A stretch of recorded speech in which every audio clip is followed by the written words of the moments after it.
We are continuing to follow developing news out of North Portland near Mississippi and Failing, where we know a construction worker has been killed on the job. Our Cole Miller has been following this story all afternoon. Let's go to him live now at the very latest. Cole? Well, Jennifer, Dan, by all accounts, this was a terrible accident along this very popular street. From those I've had a chance to speak with, they tell me the loader behind this fence here fell on top of that man, crushing him. This piece of equipment weighing nearly 6 tons. Let's go ahead and show you some video that we shot earlier. Police say this whole thing happened at around 2:30 or so this afternoon. And right now, there is no foul play suspected. Again, it sounds like this was just an accident.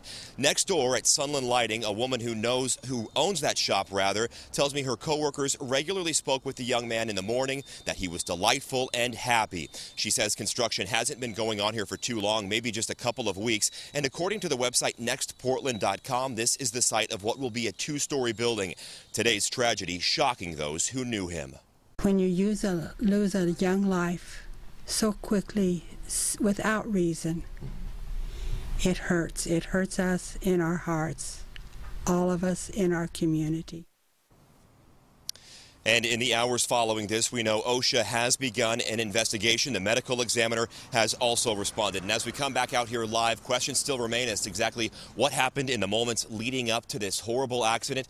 Just about 5 minutes or so ago, a young woman came by and placed these flowers in the fence here. Of course, this is a story we will continue to track.